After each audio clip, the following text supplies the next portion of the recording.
Paimon coming in! Paimon coming in! Is this level okay? Can you hear Paimon?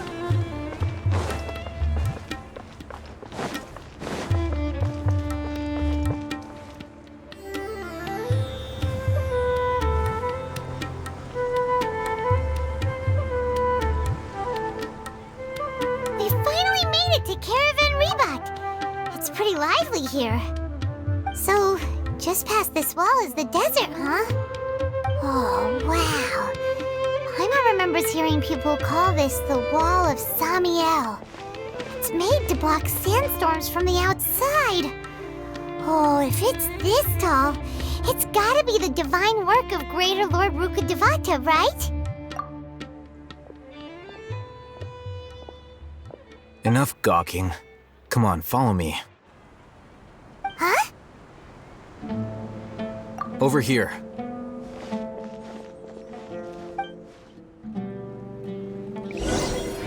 Oh, Haytham went that way! Let's hurry up and follow him. Wonder what he's up to.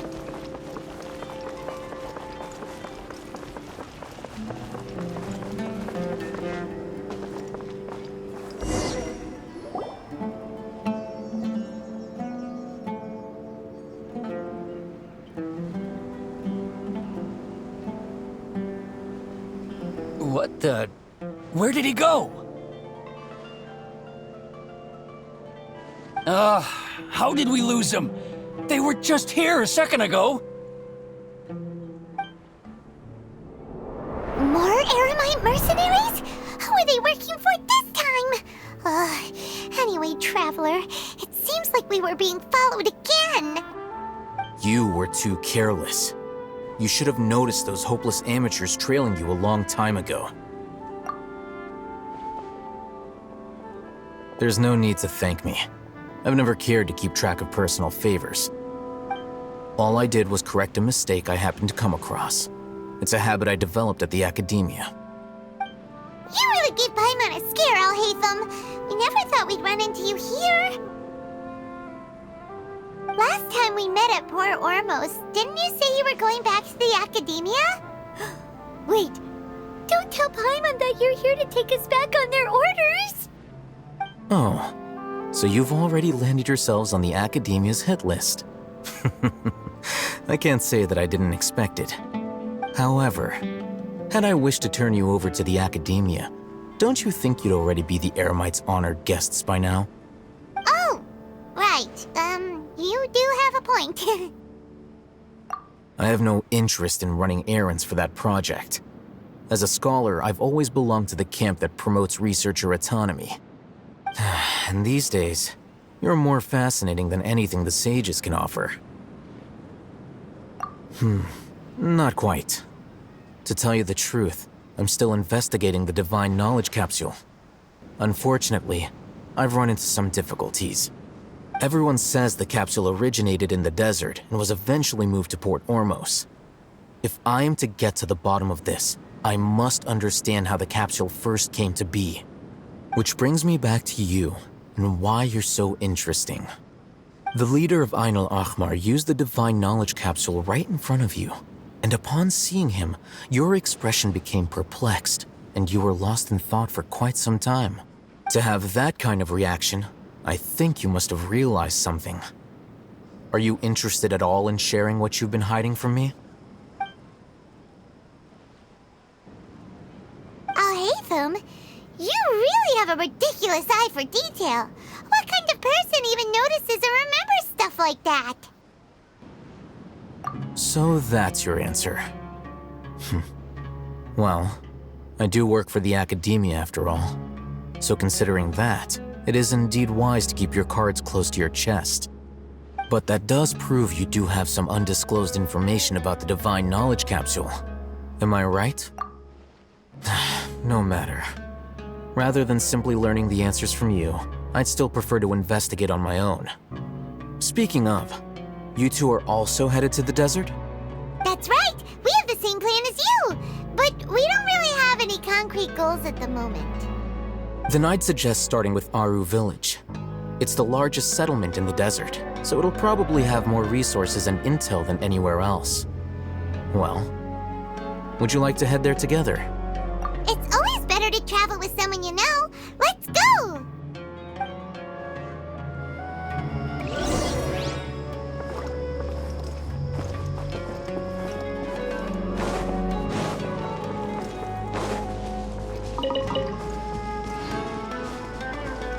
Time to go.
Time to go.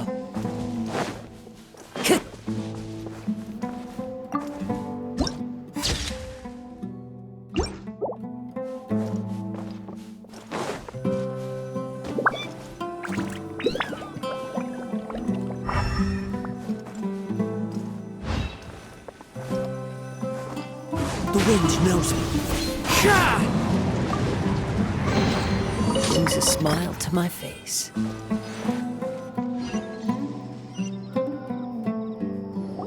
Before us lies Aru Village, the safe haven of the desert folk. Whoa, this landscape is really something else. What a cool place!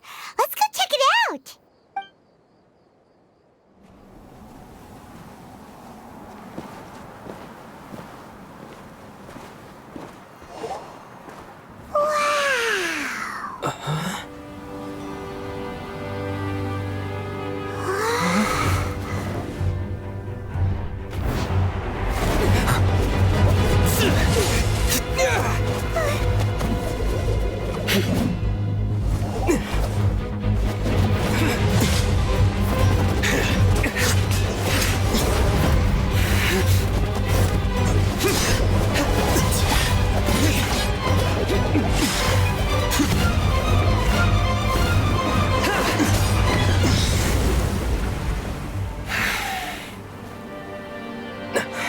Sino.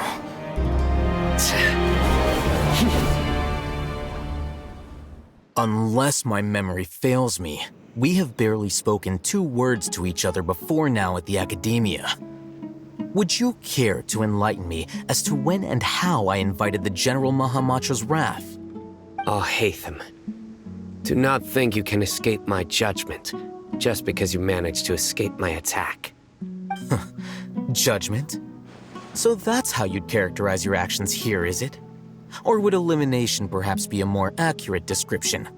Had I used my full strength, not even this traveler would have been able to stop me. Though styled like an assassination, I sought only to ensure that my target would be unable to flee or resist. Standard practice for the Matra, as well you know. Seemed to me more like your own personal touch. Who is that, Al-Haytham? Did you call him General Mahamatra? Yes.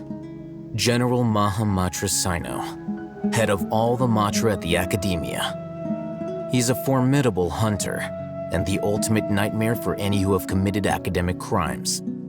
You seem to have placed a lot of trust in Alhaitham, to the point of blocking an attack for him. If I were you, I'd never choose to side with him. I wouldn't believe a single word that comes out of his mouth. I have been pursuing this scribe for a long time. I urge you, stand back and do not seek to defend him any longer. Otherwise, there will be consequences. Has Alhaitham done something wrong? Paimon doesn't think he's as bad as you've made him out to be. I won't waste my breath explaining things. Alhaitham, I saw it during our fight. Take it out. The divine knowledge capsule you're hiding on your person. Unless you want me to retrieve it for myself. Very perceptive of you. Nothing escapes a Matra's senses. Wait, the divine knowledge capsule? Didn't it fall into the Matra's hands in Port Ormos? No wonder you speak with such confidence, Sino. But I must admit, I'm very curious. What does this capsule mean to you? And why, as General Mahamatra of the Academia, are you all alone in the desert? As far as I'm aware, the other Matra have been speculating about your disappearance. Have you been given a mission that's, let's say, morally dubious? If I was the real target of your mission, what was stopping you from simply using your authority and resources to judge me within the walls of the Academia? I should have known you'd be difficult to deal with. You two? Ugh! What should we do, Traveler? Paimon feels like we can't trust either of them. Well, look at you two, acting all tough and self-righteous over there. Wait, Dia?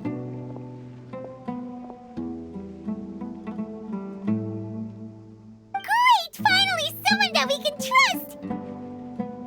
You gotta help us out here, otherwise these two are gonna start fighting again! Yeah, sure looks that way. Two giants from the Academia duking it out once and for all. Not something you get to see every day, that's for sure. Listen, I know you academic types love to fill up your big brains with self-righteous morality and lord your empty rules and virtues over each other. But how dare you bring your petty disputes into the safe haven of Aru Village? It seems like someone's gonna have to beat some sense into your thick skulls until you finally learn to respect these grounds.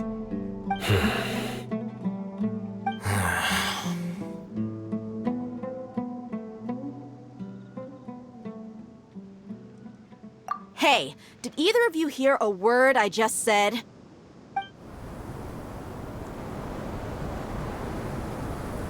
Whoa, what's going on? The wind's so strong! Is this a sandstorm? Paimon's gonna get blown away! Another sandstorm? What's up with these recently? Hey! All of you, over here, quickly! We have to take cover! Someone's calling for us! Oh, this wind is too strong! Let's get over there! That sounded like Candace. Come on, you two. Jeez, are all of you Academia folks such hard work? Move it! All right, stop yelling.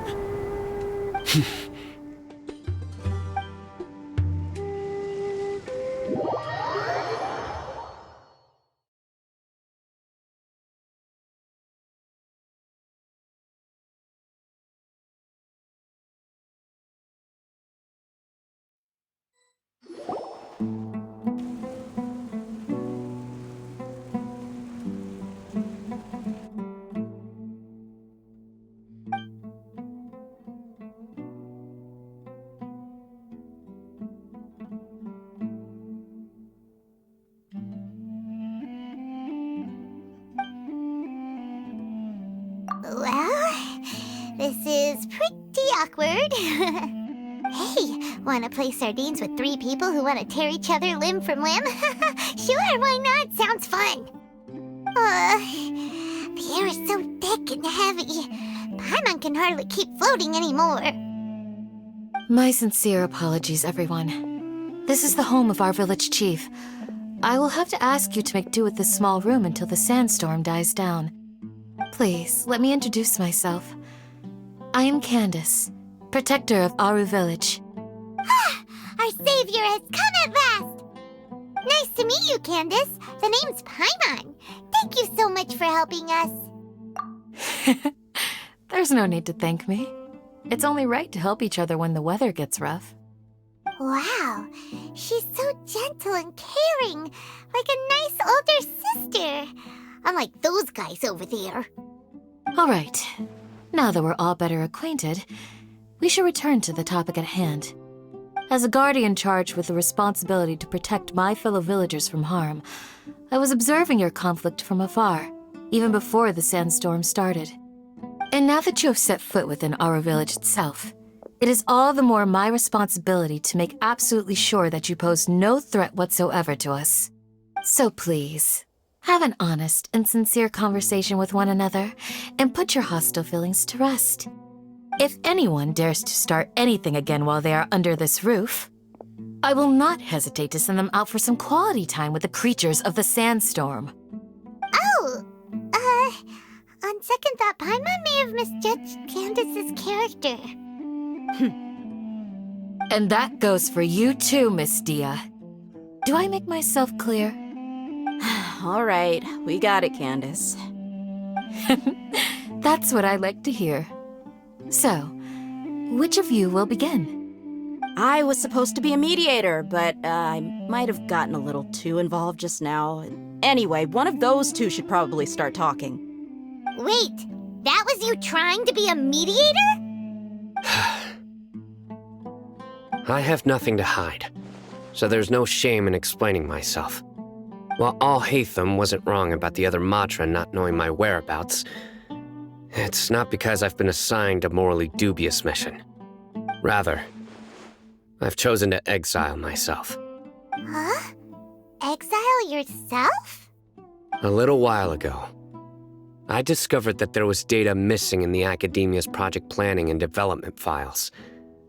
What little they did report clearly did not match the project's actual progress. As General Mahamatra, I had the responsibility and authority to request an audit. However, to my surprise, the person responsible for the erroneous data was none other than Grand Sage Azar himself. I tried to investigate the issue myself before submitting a formal audit request, but I soon found that all leads and potential pieces of incriminating evidence were carefully concealed from me. I began to realize that they were cautious of me from the very beginning. Unsurprisingly, the Grand Sage rejected my audit request as soon as the submission reached his desk. He even said to me, "The power of the General Mahamatra is granted by the sages. You have no right to judge us." So they really are up to no good. I realized then that to the Grand Sage, the Matra are nothing more than tools for the sages to assert and maintain their control over knowledge. The vows that we took, the principles that we strive to uphold, they are meaningless to the academia of today. I believed it would be wise to flee the academia before the sages had a chance to take action against me. This way, they can no longer see nor predict my actions. I will never give up on this investigation. There's no need for someone else to give me power or authority. Once I find the truth, I will administer judgment by my own name. Sino seems to have the same goal as us. We're all investigating the sages. Plus, now that he's no longer the General Mahamatra, he somehow feels a lot less scary. Well, Sino, if that's your story, then why did you see Alhaitham as a target? When I was investigating the matter in the academia, I overheard a conversation between Alhaitham and a sage. The sages asked you to investigate a blonde-haired traveler. Do you dispute this, Alhaitham? What? Like many parts of the project, this assignment was undocumented. Now throw in your suspicious behavior with the Divine Knowledge Capsule, and I think we deserve an explanation. Yes. I was indeed tasked with investigating the Traveler. Oh, Hatham! After all, the promised reward was so great that hardly any scholar could have refused. The sage told me, once you've completed this assignment, I can give you a glimpse of divine knowledge. A most enticing offer. Unfortunately, those academics don't know me at all. Their words contained one key piece of information, namely that divine knowledge indeed exists. That gave me all I needed to know. From my perspective, the sages are far from trustworthy. Think about it. Isn't it a little strange they're so willing to share divine knowledge with anyone, even as a reward? So, I began my own investigation following the lead of the Divine Knowledge Capsule. In the end, I realized my wisdom in committing to this rather than collaborating with the sages. Had I been less guarded, I probably would have ended up like that Ain al-Ahmar mercenary, incapable of remaining sane for long enough to hold a conversation. You mean that the sages originally planned to dispose of you, using one of those capsules that drive people insane?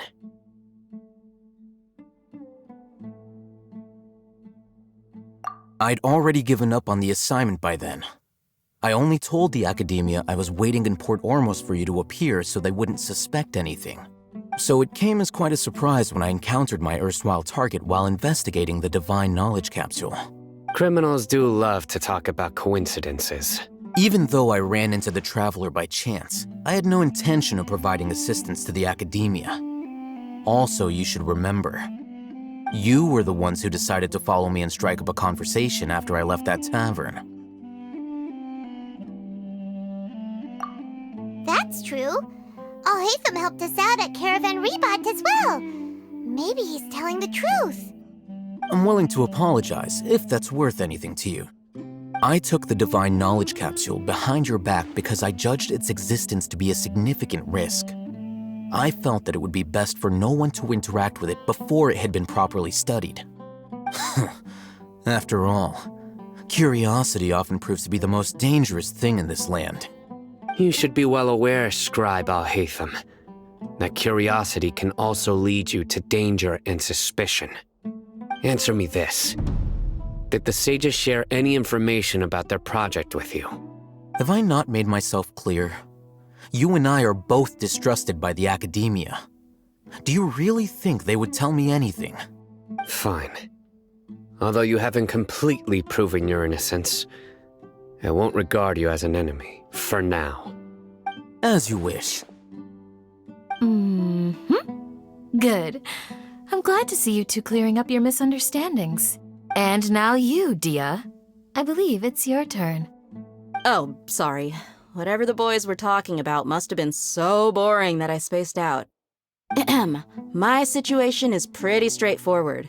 My employer, Dunyarzad of the Homayani family, is friends with the Traveler and is currently recovering from her illness at home. I had nothing going on, so I decided to return to Aru village for a visit. I was actually looking forward to a pretty exciting time getting back together with everyone here. But then I saw these two random guys in the middle of a pointless argument. It ticked me off, and things went downhill from there. Is that all? Well, I will admit that definitely sounds like your style. In that case, welcome back, Dia. That's more like it. I missed you all so much, Candace.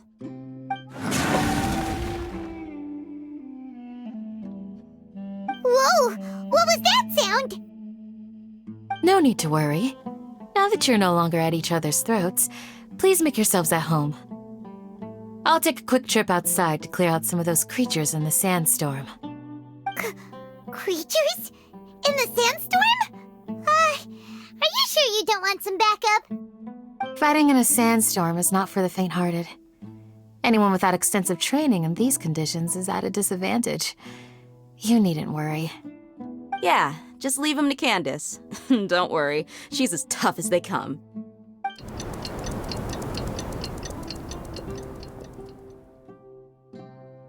The winds died down.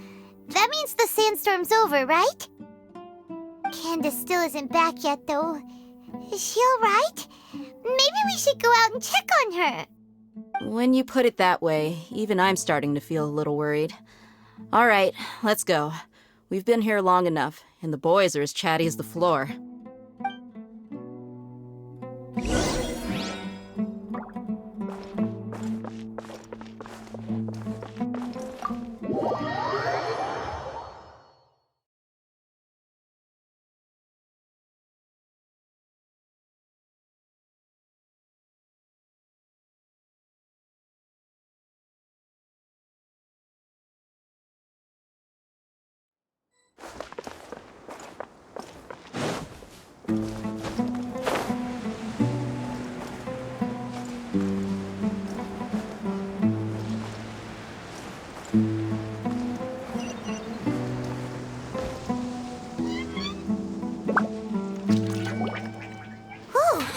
Candace, you're still fighting?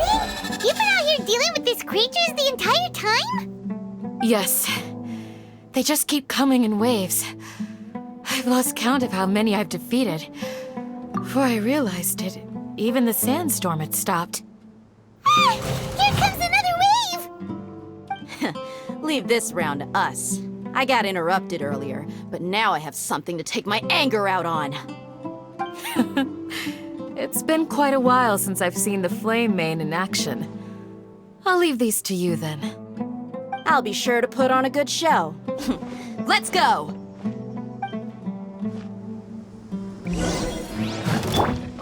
Allow me! Right here. Emerge. One with nature.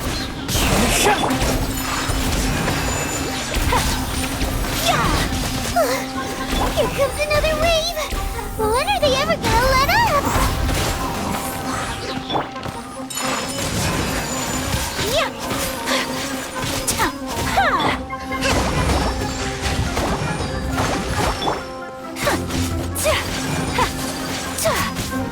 Whirling snow!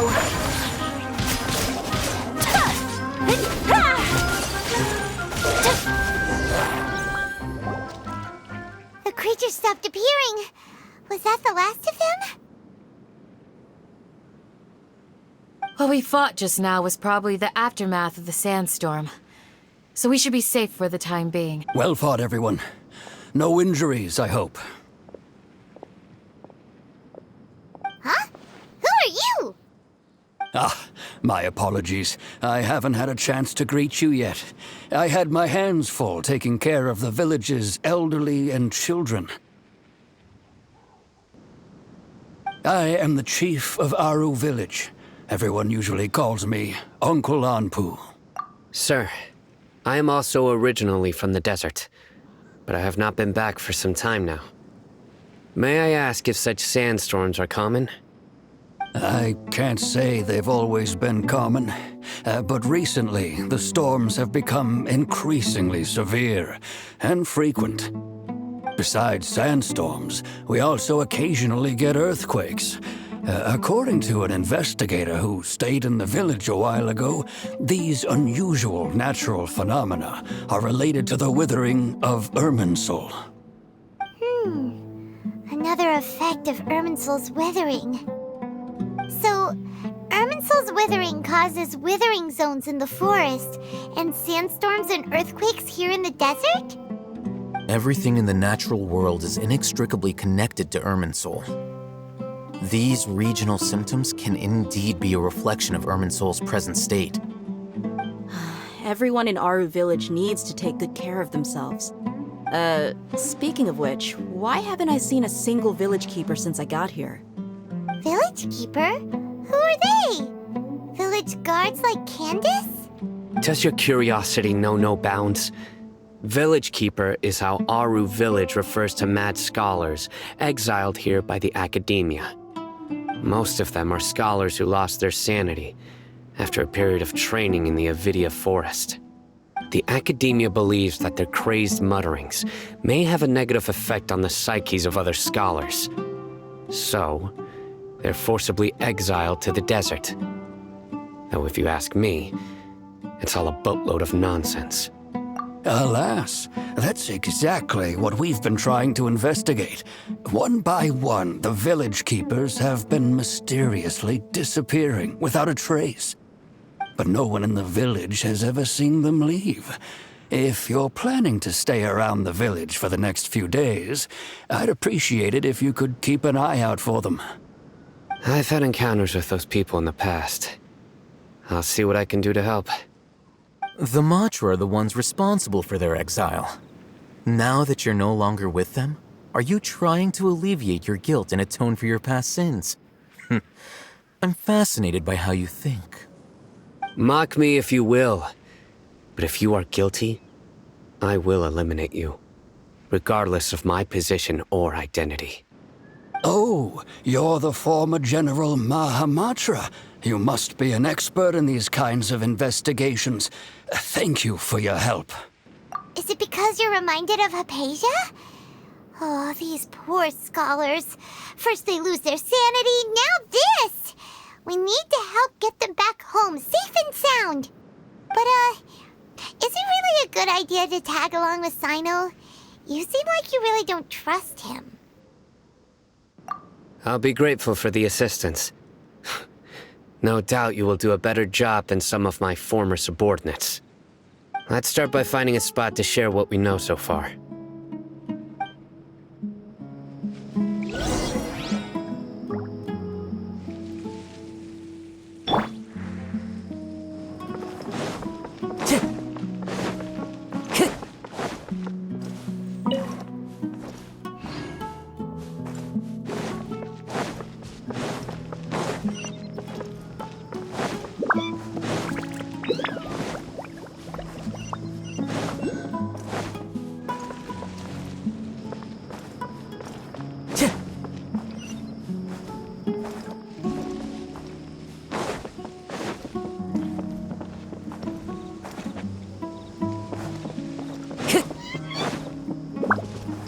Time to go. Whose wisdom is also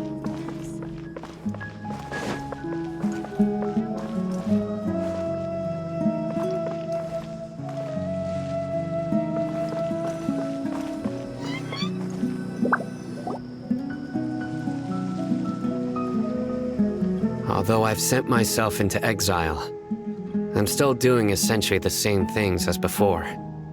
Do you still have any questions for me before we start our investigation? One of my former subordinates told me that this title has its origins in a strange incident. The Academia has long exiled mad scholars to Aru Village. A mysterious phenomenon exists here. When mad scholars first arrive, they are as incoherent and deranged as before. But after spending some time here, they invariably begin to calm down. Initially, the people of Aru Village greatly resented having to take in the mad scholars. But a strange incident one night changed that. Aru Village was struck by the strongest earthquake in living memory. Seeing buildings on the verge of collapse all around him, the then chief of the village was preparing to take everyone to safety. Suddenly, he noticed a mad scholar crouching in a corner, caressing the ground with his hands. A soft, green light radiated from him, like a divine glow against the backdrop of night. Despite the powerful tremors that ripped through the ground that night, all the houses remained upright, almost as if they had grown roots reaching deep into the ground. In the end, not a single building collapsed, and no one was hurt.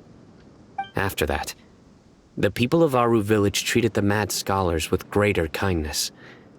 The soft green light? A mad scholar protecting Aru Village? What do you make of it, Traveler? Paimon thinks so too. Actually, Sino, do you know if any of the mad scholars continued to wear their Akasha terminals at Aru Village? In theory, they would continue wearing them so the Academia could still monitor their activities. With that said, The main Akasha system would no longer have any interaction with them.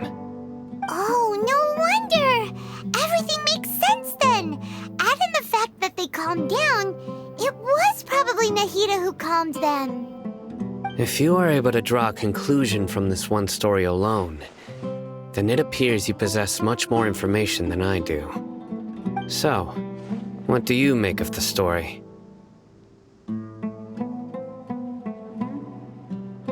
Really? Lesser Lord Kusanali. What? You don't believe us? Lesser Lord Kusanali was definitely using the Akasha to give her power to the Mad Scholars! No, it's not so much that I don't believe you. I'm just struck by your reasoning. Lesser Lord Kusanali, the current Dendro Archon. Is she really active in Sumeru? The Academia has always placed far greater importance on the late Greater Lord Rukkhadevata. They've more or less ignored Lesser Lord Kusanali, and I've never had any reason to doubt their views. In addition, I've never heard any stories about Lesser Lord Kusanali and her deeds. To me, she might as well have been a god that never existed. No way! Nahida definitely exists! She's a... How should Paimon put it? She's a good Archon who's kind and wise, even if she says weird stuff sometimes. I've spent many years interrogating criminals, so I can easily tell when someone is lying. Good! Then you should know that we're telling the truth! That look in your eyes. I've never seen that from a liar. You two really must have met Lesser Lord Kusanali. How can this be? To think, our Archon has been amongst us this entire time. Alright, now it's our turn to put our skills to good use for this investigation. But easier said than done, especially since we don't have any leads. Maybe we can start by knocking on some doors. Excuse me, are you here to help me find my grandpa? Huh? Who are you? By the sounds of it, a resident of this village. My name is Isak. You'll help me find my grandpa, right? Is your grandpa a mad scholar? Hey, don't say that. Grandpa is just Grandpa. Why do you have to call him that? It's not like he's a bad person or anything. The person you're referring to is not a local, but you are. Why do you call him Grandpa? Grandpa is just Grandpa. He's my family. I heard everything you said to the village chief. Please, you gotta take me with you. I want to find my grandpa. I swear I'll help. I won't be a nuisance. Ah, so you're the one who was eavesdropping on us around the village chief's house. I was planning to go out and take care of whoever it was, but I had a vague feeling that they didn't harbor any ill intent. Whoa. Oh, Ethan wasn't kidding about Matra having sharp senses. Sino, he's just a kid. All he wants is to find his grandpa. Let's find a way to help him. Sorry. I was only listening in because I wanted to know where Grandpa went. Honest. If you don't believe me, you can ask Miss Candace. All right. But first, let's confirm the facts with Candace.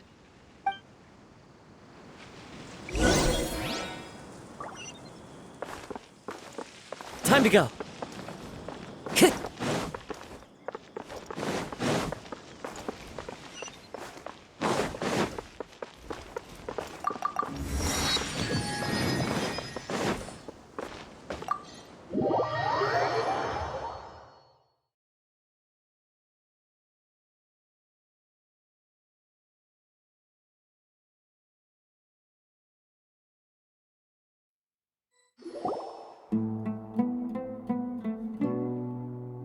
Sino is super vigilant. Is this what all the Matra are like? Ah, you're back already. We just wanted to confirm something with you. Do you know a boy by the name of Isak? I had a feeling he'd go looking for you. Huh? You knew this would happen? Yes. Although he tried his best to stay hidden, I still noticed him eavesdropping outside the window. He really wants to get his grandfather back. Isak's parents were both Aramite mercenaries who rarely returned to the village after finding employment in the city. He was raised by his grandfather. Unfortunately, it was only a few years before his grandpa passed away. Isak was still very young at the time, so various families in the village took turns caring for him so he could survive. Later, an elderly mad scholar arrived at the village. Isak thought the scholar bore a striking resemblance to his grandfather, and thus often spied on the man. However, the scholar was unkempt in appearance and incoherent in speech. Although Isak referred to the man as his grandpa, he was afraid and didn't dare to approach him. One summer night, the oft mumbling and bumbling grandpa suddenly calmed down and seemed to become more lucid. He even noticed Isak hiding in the distance. So Grandpa walked up to Isak and patted him on the head. He even took Isak to the entrance of the village, where he patiently taught the boy the names of the stars and accompanied Isak until he fell asleep. The next morning, Isak woke up and wanted to go find his grandpa again, only to realize his grandpa no longer recognized him. However, even so, Grandpa retained his calm expression. It's said that those who saw the scholar claimed he no longer appeared to be crazy, but appeared to be living in his own world, almost as if he were sleepwalking. Isak was thrilled that his grandpa was able to find peace and would follow him all the time, asking him things like, "Grandpa, want me to take you somewhere fun?" Or, "Grandpa, could you tell me stories about the stars again?" All this somehow just makes Paimon feel really sad. It seems like they both deserve so much better. Perhaps. Nearly everyone who lives in the desert has some form of hardship or regret. But even so, we must still continue on with our lives. It's also my reason for fighting. I must continue to protect this land.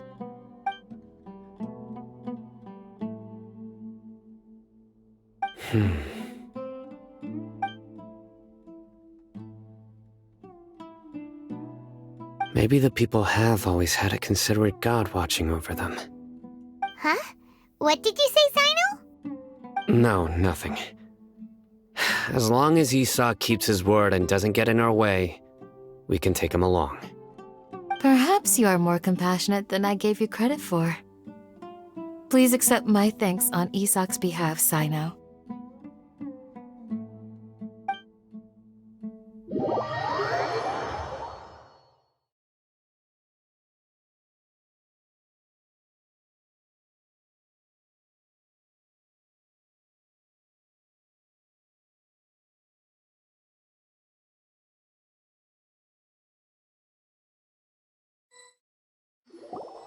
Hey, Isak!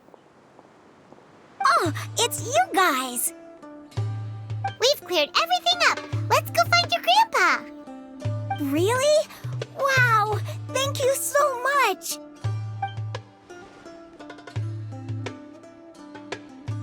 Yeah! All right. Let's ask the local residents some questions first.